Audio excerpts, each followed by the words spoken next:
api dunia ini dulu sumbernya dari neraka. Hanya seruas kuku ini api neraka, diambil bibitnya, kemudian dibawa oleh malaikat ke dunia untuk ditempatkan di bumi. Dan Allah Maha tahu, seandainya api itu tidak dimurnikan dulu, tidak dijinakkan dulu, bumi ini hangus semua dibuatnya. Lalu kata Rasulullah, bibit api neraka ini yang akan sama-sama kita akan hadapi. Sampai ke peringkat kata Rasulullah, orang beriman melewati kuburan dan dia berkata, aduhai kiranya kalaulah aku yang ada di dalam tanah ini, alangkah ringannya hidup ini. Orang beriman lewat kuburan, dia berharap kalau dia yang ada di dalam tanah, saking beratnya hidup di atas permukaan bumi. Di akhir zaman, awak belum sampai di puncak leko Bapak Ibu, alun. Tapi insya Allah dakek bana lewat sampai di puncak. Puncak apa? Puncak ujian. Di mana pagi orang beriman, sorenya kapie. Sore orang beriman, besok paginya kapie.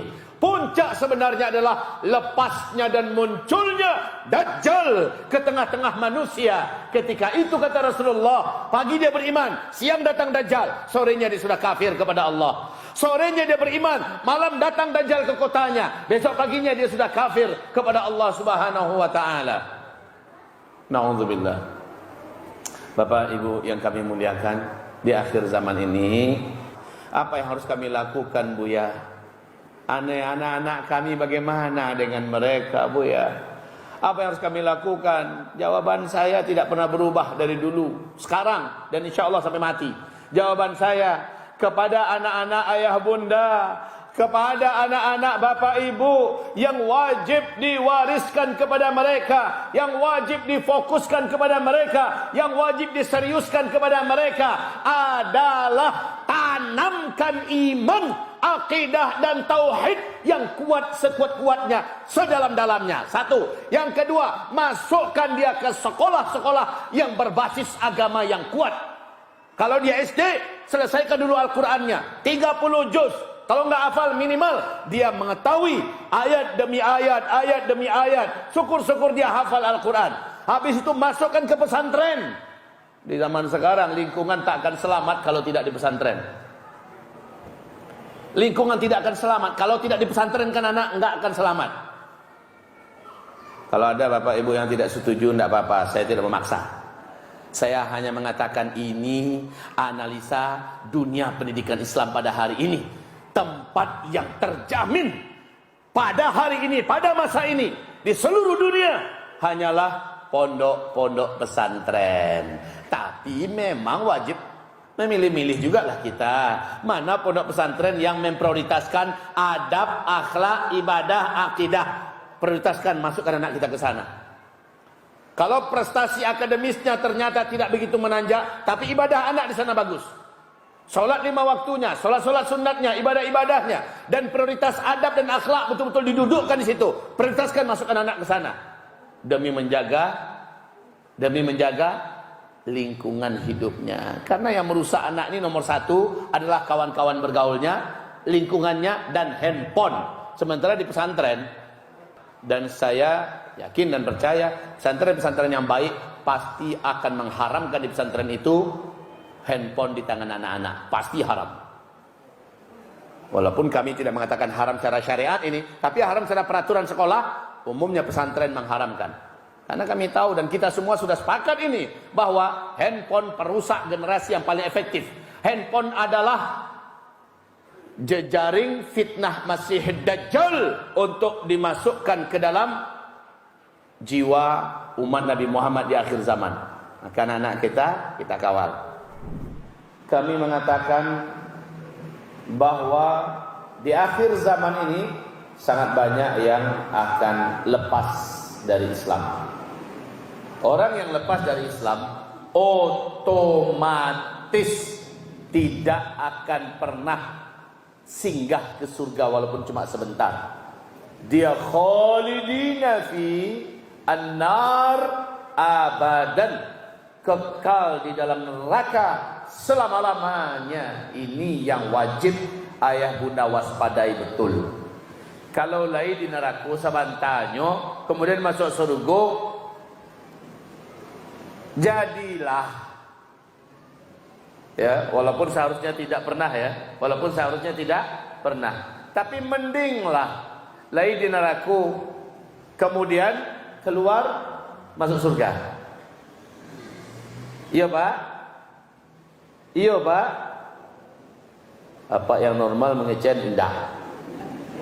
Agak samini kami nak niu dalam neraka. Jangankan untuk sehari dua hari, sebulan dua bulan, samini kita tak akan sanggup di dalam neraka. Untuk ayah bunda kembali mengingat, kata Rasulullah, api dunia ini dulu sumbernya dari neraka. Hanya seruas kuku ini api neraka, diambil bibitnya, kemudian dibawa oleh malaikat ke dunia untuk ditempatkan di bumi. Dan Allah Maha tahu, seandainya api itu tidak dimurnikan dulu, tidak dijinakkan dulu, buminya hangus semua dibuatnya.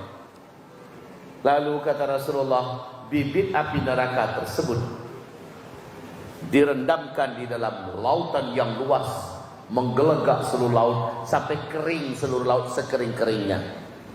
Lalu Allah datangkan lagi air laut itu sebanyak semula, Allah rendamkan kali kedua, menggelegak lagi seluruh laut dan kering kembali. Baru setelah itu api tersebut layak menjadi api yang dipakai oleh manusia di dunia. 2 kali lawik karyang dengan api yang hanya sebesar 1 ruas kuku. Dan api dunia ini berlindung kepada Allah agar dia tidak dikembalikan ke neraka, sebab dia pasti akan hangus binasa. Api dunia saya takut dengan api neraka. Bagaimana dengan kita? Ibarat Allah yang kami muliakan, berbanding terbalik dengan surga. Orang yang masuk neraka masih ada peluang untuk keluar dari neraka selama dia tidak melakukan satu di antara 10 pembatal keimanan. Selama dia tidak melakukan 10 pembatal syahadat, masih ada peluang dia untuk keluar dari neraka. Tapi orang yang masuk surga tidak akan pernah keluar dari neraka, dari surga selama-lamanya, abadi dalam surga. Ini perbedaannya. Orang yang masuk neraka masih ada peluang keluar dari neraka, kecuali kalau dia melakukan salah satu di antara 10 pembatal syahadat. Sampai ke tingkat Nabi Muhammad di dalam surga mendengarkan gaungan la ilaha illallah dari lubuk neraka. Maka Nabi memohon kepada Allah, itu umatku ya Allah, izinkan aku menolongnya. Allah pun mengizinkan. Dan Nabi pun mengeluarkan umat-umatnya yang sudah mengalami hukuman dalam neraka, dikeluarkan dalam keadaan tubuhnya hangus tapi tidak mati, tersiksa dan tidak mati. Singkatnya, Nabi pun memberi syafaat kepadanya, dia masuk surga selama dia tidak melakukan satu di antara 10 pembatal keimanan. Bertanya kepada ayah bunda, Allah pernah mendengar 10 pembatal keimanan itu? Allah pernah ayah bunda mendengarnya? Kalau walun tinggal buka Google saja lagi.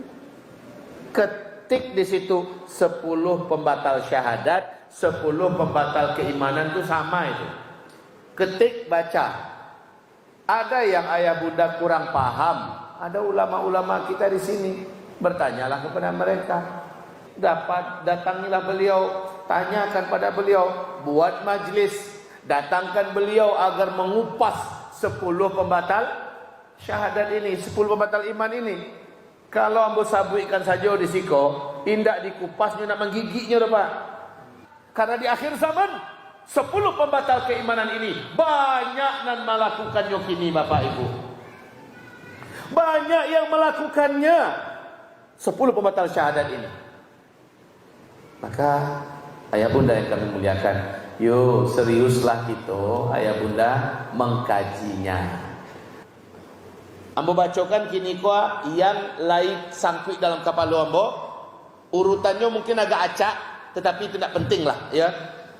Mari ayah bunda, pastikan ayah bunda dan anak generasi kita tidak melakukan salah satu di antara yang 10 ini.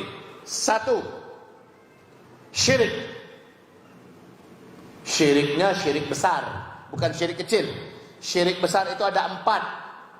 Syirik dalam berdoa, dalam minta tolong kepada Allah, syirik dalam beribadah, syirik dalam masalah mentaati, dan syirik dalam masalah mencintai. Ini syirik terbesar. Apa kata Syekh Islam Ibn Taimiyah? Syirik itu lebih dari 300. Dan syirik itu menginduk kepada yang 4 ini. Maka itu perlu penguraian. Ya, syirik termasuk berdukun-dukun, itu masuk dalam syirik doa itu. Meminta tolong kepada selain Allah Subhanahu wa taala, minta tolong kepada jin, jo iblis, jo setan, maka ini masuk dalam syirkud doa dan seterusnya.